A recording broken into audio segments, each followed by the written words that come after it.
नमस्कार साथियों, स्वागत है आप सभी दोस्तों का आपके अपने चैनल पर। दोस्तों, आज की जो हमारी वीडियो है, ये वीडियो आपने लास्ट तक देखनी है और लास्ट में जब वीडियो खत्म हो जाएगी तो आपने कमेंट करके अपना सुझाव जरूर बताना है।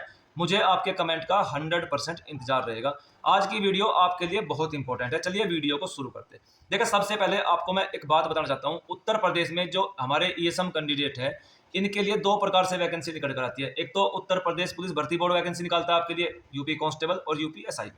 दूसरी जो आपके लिए वैकेंसी निकलती है वो पैट के आधार पर आपके लिए यूपी ट्रिपल एससी निकालता है, जिसमें पैट के आधार पर आपका शॉर्ट लिस्ट आपको किया जाता है और फिर आपसे आपका मेंस एग्जाम कराया जाता है। मेंस एग्जाम के बाद आपका डीवी, मेडिकल, फिजिकल जो भी आपकी भर्ती में रिक्वायरमेंट होती है उस प्रकार से आपकी भर्ती कराई जाती है। और भर्ती काफ़ी लंबी चलती है और सिलेक्शन होने में थोड़ा टाइम लग जाता है, जिससे हमारे जो ईएसएम कैंडिडेट है कई सारी भर्तियों पर उलझे रहते हैं, जिससे भर्ती पूरी नहीं हो पाती। कोई ईएसएम कैंडिडेट सेंट्रल गवर्नमेंट में अपना ले लेता है सिलेक्शन, या कुछ भर्ती की उम्मीद छोड़ देते हैं।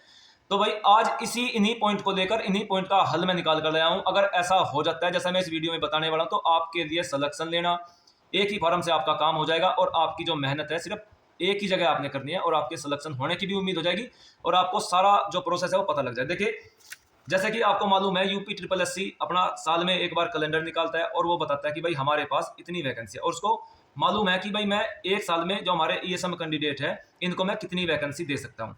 मान लो यूपी ट्रिपल एससी साल में 10 भर्ती निकालता है। एक साल में यूपी ट्रिपल एससी ने 10 भर्ती निकाली, जैसे कि लोअर पीसीएस और ये जूनियर असिस्टेंट, पटवारी और ये बोरिंग असिस्टेंट हो गया।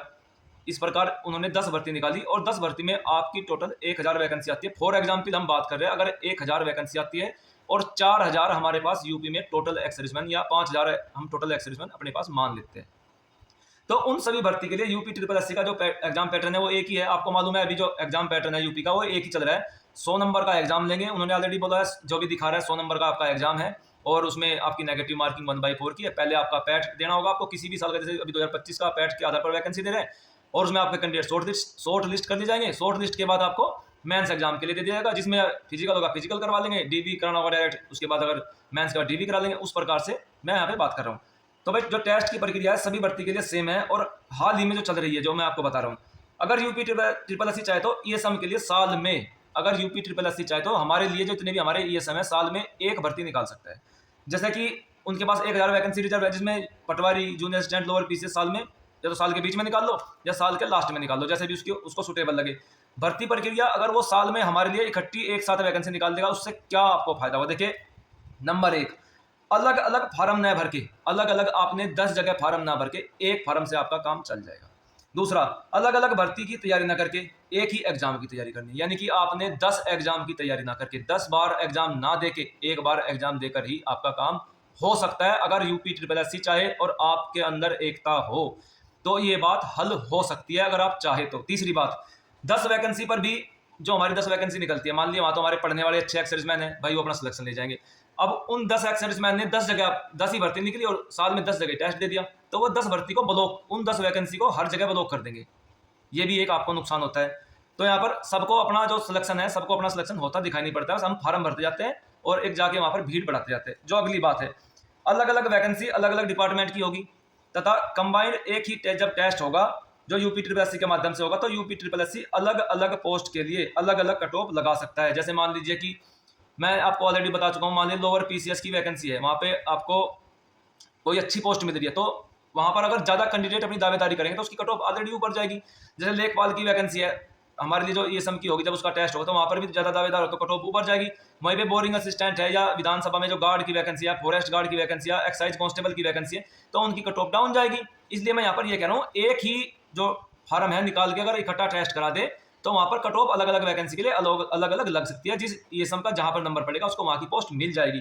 इसके बाद जो है अगली पोस्ट है, जिसके मार्क्स अच्छे होंगे उसको उसकी पसंद की पोस्ट मिल जाएगी, जिसके मार्क्स कम होंगे उसको उसकी पसंद की पोस्ट मिल जाएगी, और जिनका भाई मार्क्स बहुत कम होंगे उनका सिलेक्शन नहीं होगा। ये मैं यहाँ पर कहना चाह रहा हूँ भाई। इसके बाद जो सबसे इंपॉर्टेंट बात है भाई, भर्ती एक हो गई, इसके बाद यूपी ट्रिपल एससी को और यूपी पुलिस पर जो भर्ती बोर्ड है भाई, इनको एक वेटिंग लिस्ट का प्रावधान जरूर करना चाहिए, क्योंकि बहुत सारे एक्स सर्विसमैन ऐसे होते हैं जो यूपी गवर्नमेंट में भी एग्जाम देते हैं और सेंट्रल गवर्नमेंट में भी एग्जाम देते हैं, तो उनका बहुत सारा एग्जाम देने के पीछे कहीं का बैंक में सिलेक्शन होता है, कहीं का दिल्ली पुलिस में सिलेक्शन होता है, और कई सारों का सीजीएल में और सीएचएसएल में सिलेक्शन हो जाता है, सीपीओएसआई में सिलेक्शन होता है। यहाँ पर वो यूपी में ज्वाइन ना करके थोड़ा अच्छा जहाँ पर उनको बेसिक पे मिलता है, जहाँ अच्छी पेमेंट मिलती है या पे फिक्सेस नहीं मिलता, तो वो वहाँ की तरफ अपना रुख कर लेते हैं और वहाँ पर अपनी ज्वाइनिंग ले लेते हैं।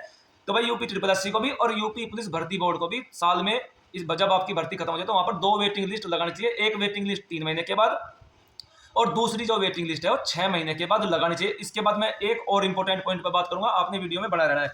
जब वेटिंग लिस्ट आएगी तो भाई जिनका सिलेक्शन नहीं होता, जिनके मार्क्स कम थे, उनको सिलेक्शन लेने का मौका मिलेगा, उनको भी नौकरी मिल जाएगी। यूपी में क्या होता है, काफ़ी बड़ा स्टेट है, तो यहाँ पर सभी एक्स सर्विसमैन को जॉब नहीं मिल पाती है। केवल 40 से 50% उम्मीदवारों को ही जॉब मिल पाती है, बाकी 50% उम्मीदवारों को जॉब नहीं मिल पाती है। ये यूपी की एक दुर्भाग्य समझ लीजिए, या बहुत बड़ा स्टेट होने के कारण समझ लीजिए। फिर जो सबसे मेन पॉइंट है भाई, यहाँ पर जो हमारे ESM कैंडिडेट है, इनको अगर जो सबसे मेन पॉइंट है हम उसके बारे में बात करें, अगर हमारा जो ESM कैंडिडेट का जो कोटा है भाई, ये 5% से बढ़ा के कम से कम अगर 12.5% कर दिया जाए तो हमारे जो ESM कैंडिडेट है यहाँ पर जो इनका सिलेक्शन है, इनके लिए जो जॉब अपॉर्चुनिटी है वो बढ़ जाएगी। जैसे मान लीजिए आप राजस्थान में जो हमारे ESM कैंडिडेट है उनका कोटा अच्छा है, हरियाणा में अच्छा कोटा मिलता है, दिल्ली में भी अच्छा है, पंजाब में अच्छा है, हिमाचल प्रदेश में भी अच्छा है।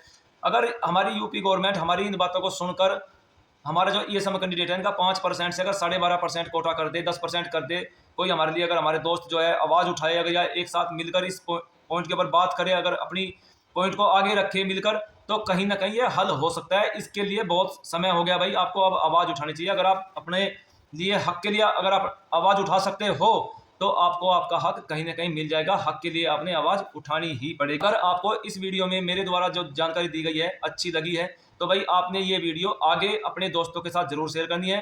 अगर आपकी कोई क्वेरी है तो आप मुझे कमेंट कर सकते हैं, मैं आपको ऑलरेडी बता चुका हूँ, आपके हर कमेंट का मैं रिप्लाई दूंगा। और आपने चैनल को सब्सक्राइब करना है, और वीडियो के नीचे चैनल के डिस्क्रिप्शन में भी मेरा टेलीग्राम चैनल का लिंक है, आपने टेलीग्राम चैनल पर भी को भी ज्वाइन कर लेना है। अगर आपकी कोई क्वेरी है तो आपकी क्वेरी टेलीग्राम पर भी हल कर दी जाएगी। आपने सिर्फ चैनल को सब्सक्राइब करना है, वीडियो को लाइक करना है, शेयर करना है। चलिए दोस्तों, फिर मिलता है अगली वीडियो में। जय हिंद, जय भारत।